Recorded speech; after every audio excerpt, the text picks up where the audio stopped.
Hola gente, ¿qué tal? ¿Cómo les va? Seguimos con la segunda parte de la clase de hoy, que es mediación. Bueno, ¿qué es la mediación? La mediación es un método alternativo de resolución de conflictos que permite la resolución de estos, de los conflictos, de manera pacífica, a través del diálogo entre las partes, donde el mediador, acuérdense que el mediador no tiene jurisdicción, el mediador es un tercero neutral que las acompaña para que ellas, como protagonistas, encuentren las soluciones más beneficiosas a ese conflicto que están mediando. Es importante resaltar que más allá de la obligatoriedad, la mediación es obligatoria antes de iniciar ciertos procesos, ¿sí? Vamos a ver que hay excepciones en el artículo 5 de la ley de mediación, que después lo vamos a ver. Lo cierto es que la mediación es una oportunidad que se les brinda a las partes para poder reevaluar sus posturas e intentar llegar a algún acuerdo que pueda significar una solución provechosa para ambas. Es decir, acá se van a ver posiciones e intereses, ¿sí? Lo que es más interesante es que la solución la van a tomar las partes. El mediador nunca propone fórmulas conciliatorias, sino que son las mismas partes las que autocomponen el conflicto, o sea que no lo estamos delegando ni en la jurisdicción ni en un árbitro. Bueno, ya dijimos qué era la mediación, de qué se trataba. Entonces ahora vamos a decir que la mediación prejudicial está establecida en qué ley, en la 26.589 y sus decretos reglamentarios. Es aplicable en la capital federal y constituye, como ya dijimos, un método de negociación de partes con respaldo institucional ¿en quién? ¿En qué ente? En el Ministerio de Justicia de la Nación y Derechos Humanos. Y es con la asistencia de profesionales. Estos profesionales tienen que ser abogados. ¿Por qué decimos que es aplicable en la capital federal? Porque la provincia tiene su propia ley de mediación, no es una ley nacional. Bueno, este es el decreto reglamentario de la 26.589, el decreto 1467/2011. Bueno, como dijimos, la mediación es una mediación obligatoria, la de la 26.589, sin perjuicio de las excepciones que vamos a ver más adelante. Existe la mediación pública y la mediación privada, ¿sí? Ambas están contempladas en esta ley. Ustedes, por favor, les pido que tengan la ley a mano y que también tengan el expediente, ¿sí? Sea en forma digital o en forma de papel, y vean que ahí hay un acta de mediación. Como ustedes pueden escuchar y ver esta clase varias veces, le pido siempre que lo hagan con el cuaderno, con el código, en este caso con la ley de mediación, y también con el expediente digital o en papel si ustedes lo tuvieran en papel. Entonces, cuando es mediación pública, es realizada por un mediador matriculado en el Registro Nacional de Mediación, ¿sí? Y que es sorteado por la Cámara correspondiente. Cuando es privada, el mediador es elegido por las partes a propuestas de quien inicia la acción. Debe estar matriculado en el Registro Nacional de Mediación también. En ambos casos, cuando yo voy a iniciar una acción, por ejemplo, el ejemplo que ponemos siempre, nuestros daños y perjuicios, ¿sí? Entonces, antes de iniciar ese proceso, que es un proceso de daños y perjuicios derivado de un accidente de tránsito, la mediación es obligatoria. No me van a dar directamente en ese sorteo el número del juzgado donde yo tengo que concurrir a llevar el escrito para iniciarlo, ¿sí? Ustedes saben que ahora, a partir del coronavirus y de los diferentes decretos y acordadas de la Corte, directamente se puede iniciar un expediente en forma digital. Pero sin perjuicio que yo lo vaya a iniciar en formato papel o en formato digital, yo tengo que tener cumplida la mediación. Como tengo que tener cumplida la obligación porque es obligatoria, entonces primero me van a sortear un mediador, ¿sí? Puede ser este mediador público o decir que en realidad yo quiero la mediación privada porque determinadas características que tiene el proceso y porque yo sé que es un mediador que es muy eficaz y muy eficiente trabajando, voy a hacer una lista de 8 mediadores donde esté él incluido. ¿Sí? Si la otra parte está de acuerdo con el mediador elegido, bien. Y si no, elegirá alguno de la lista. Si elige alguno de la lista que no es el mismo que yo pensaba elegir para ese proceso, optar para ese proceso, entonces se elegirá otro o se sorteará. ¿Sí? En síntesis, el sistema vigente permite la elección del mediador por mecanismos públicos, es decir, mediante sorteo oficial o elección por medio de un mecanismo privado, que consiste en que una de las partes seleccione lo que dijimos, ¿no? Seleccione a un mediador que considera capacitado para llevar adelante el caso y lo propone a la otra parte. En el marco de la mediación, las partes cuentan cada una con su abogado, como ya dijimos antes, que las asiste en lo referente a sus derechos y obligaciones y a la mejor estrategia jurídica respecto de sus intereses en la mediación. Por su parte, el mediador, que ya dijimos que tiene que ser escribano, puede ser abogado o escribano como profesión de base, también asiste a las partes y a sus letrados, pero lo hace específicamente en cuanto a lo que tiene que ver con la negociación entre ellas, asumiendo un rol de tercero neutral e imparcial que dirige el proceso, es un facilitador, ¿sí? Facilita la comunicación y la toma de decisiones debidamente informadas y eventualmente colabora con la confección del acuerdo. Pero acuérdense que no tiene la jurisdicción, como tiene los jueces, ¿sí? No puede decirles, ustedes pueden realizar este tipo de acuerdo, porque no puede proponer fórmulas, si no son las mismas partes las que van a poner las fórmulas conciliatorias, las fórmulas para llegar a del acuerdo, en su caso, ¿sí? Él los puede ayudar en la confección, pero no en la fórmula del acuerdo, ¿sí? En lo que van a poner en el acuerdo. Según la nueva ley vigente, los mediadores, siempre que las partes lo consientan, podrán actuar en colaboración con otros profesionales formados en disciplinas afines con el asunto de que se trate.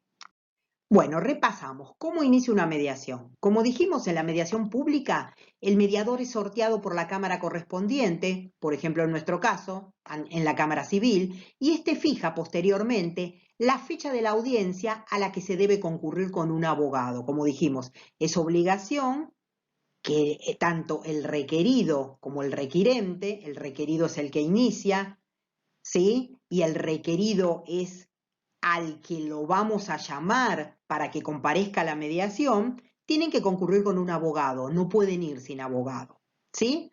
En la mediación privada también tienen que concurrir con abogado, pero el mediador, como ya dijimos, es propuesto por el reclamante de una lista de 8 mediadores, quien junto con la fecha de la primera audiencia, de la audiencia que ya fijó el mediador, le notifica más que al demandado, ¿qué sería acá? Un lugar de demandado sería el requerido, ¿sí?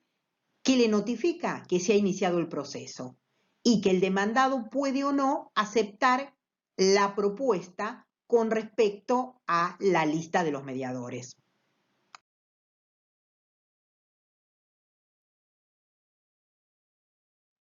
¿Qué características tiene la mediación? Los principios.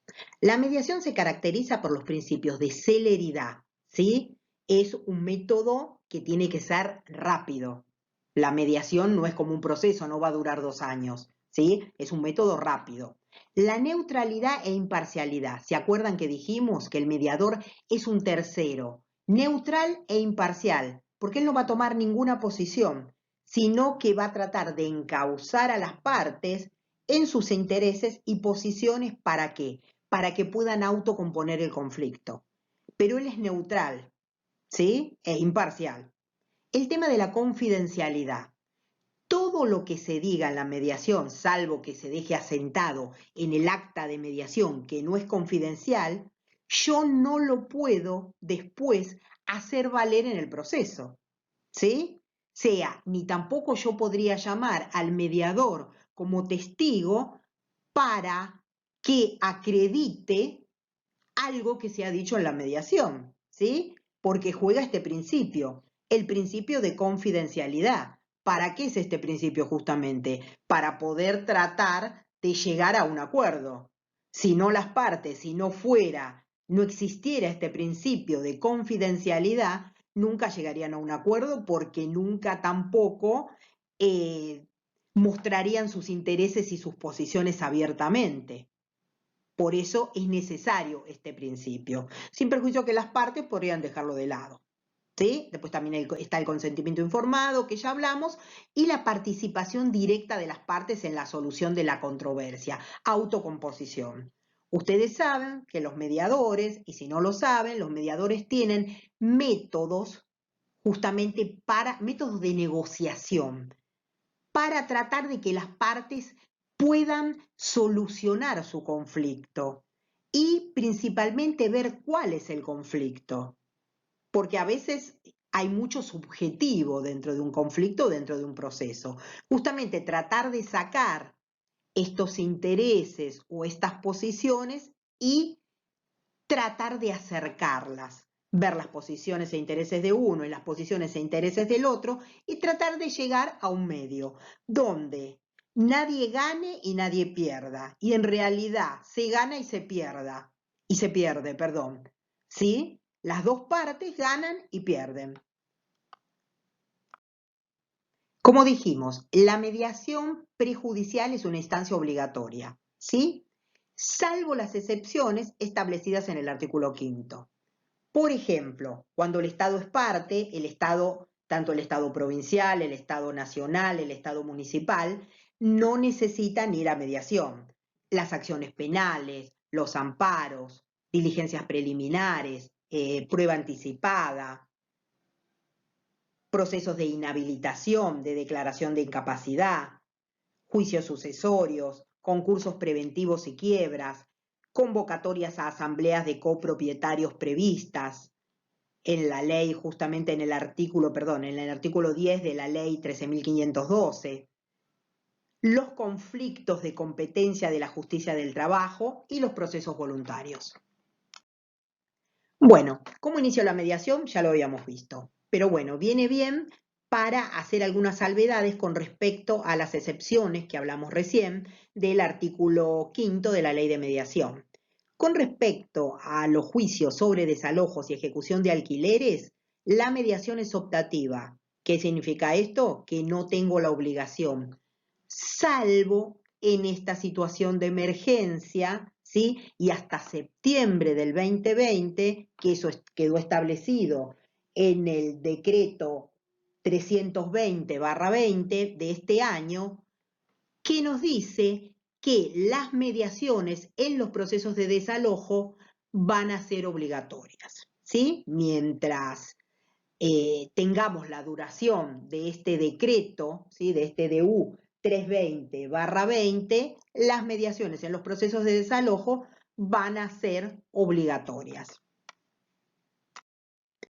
Bueno, acuerdo. El mediador, a diferencia del juez, no decide la solución del asunto en que interviene, sino son siempre las partes las que determinan cómo desean irse del encuentro de mediación, ya sea con o sin acuerdo. Acuérdense que por eso dijimos que el mediador, a diferencia del juez, no tiene jurisdicción, ¿sí? Si llegan a un acuerdo, se termina la controversia, y si deciden cerrar la mediación sin acuerdo, porque no hubo acuerdo, están en condiciones de poder iniciar la acción judicial. ¿Por qué? Porque cumplieron con la etapa de mediación obligatoria. Ahora bien, en caso de acuerdo entre las partes, en el marco de las mediaciones de la 26.589 que venimos hablando, que siempre tiene que participar el mediador habilitado por el Ministerio de Justicia y Derechos Humanos, si se arriba a un acuerdo por escrito, ¿sí? Ahora después les voy a contar, podríamos llegar a un acuerdo en forma digital, el mismo adquiere las mismas características, validez y legitimidad jurídica que las de una sentencia judicial, ¿sí? Si no se arriba a un acuerdo, las partes, si así lo desean, pueden seguir negociando o, como dijimos, iniciar el proceso judicial. ¿Qué significa esto que tiene las mismas características de la sentencia judicial? Que yo, en caso de que se incumpla el acuerdo, voy a poder ejecutarlo por el trámite de la ejecución de sentencia. Artículo 499 en adelante del código, de nuestro Código Procesal. Pero para que yo me habilite en la instancia o pueda ejecutar ese acuerdo, ¿sí? Necesito que el acta de mediación esté certificada. Es decir, que esté certificada la firma del mediador, en los términos del artículo 3, inciso G, de la Ley 26.589. Esto es lo que tiene que contener el acta de mediación. Ustedes, como tarea para el hogar, ¿sí? Van a tener a la vista el expediente digital o el expediente en soporte papel y ahí van a encontrar el acta, donde justamente ustedes van a poder verificar que todo esto que figura en esta placa esté en el acta, ¿sí? Ante cualquier duda, nos lo hacen saber. Eso ya lo saben y que no hay ningún inconveniente. El artículo 51 nos habla de la caducidad de la instancia de mediación. ¿Qué significa esto? Que cuando nosotros cerramos la mediación sin acuerdo y estamos habilitados para iniciar el proceso, o sea que tenemos habilitada la vía judicial, en el acta va a constar la fecha de cierre, ¿sí? De la mediación. Bueno, a partir de ahí hay un año para iniciar el proceso judicial. Si yo no inicio el proceso judicial dentro del año a contar desde la fecha en que se expidió el acta de cierre, me van a decretar la caducidad de instancia de la mediación y la voy a tener que iniciar nuevamente. Bueno, vamos terminando la clase ya. Les quería también hacer una aclaración, que el trabajo de los mediadores desde ya es remunerado, ¿sí? Y esta remuneración está establecida en una ley de honorarios que rige nada más para los mediadores, ¿sí? Y que tienen una unidad de valor que se llama WOM. Bueno, les comento, hubo dos resoluciones importantes. La 106/2020, donde se suspendía el desarrollo de las audiencias de mediación. Esta es de fecha 17 de marzo. Pero tenemos una nueva resolución, la 121/2020, ¿sí? Que fue publicada el 24 de abril del 2020, de este año, desde ya, donde dice que los mediadores prejudiciales podrán llevar a cabo las audiencias por medios electrónicos, mediante videoconferencias u otro medio análogo, de transmisión de la voz o de la imagen, siempre que quede garantizada la identidad de los intervinientes y el respeto a los principios que rigen al procedimiento de mediación prejudicial previsto en la ley que estuvimos viendo, la 26.589. Es decir, que se podrá, ¿sí? O sea que las partes podrían realizar por medio de videoconferencias y siempre y cuando se den las condiciones y la seguridad necesaria, las mediaciones. Bueno, espero que estén bien. Está lloviendo muchísimo, así que bueno, es bueno estar en casa. Cuídense mucho. Nos vemos la próxima clase.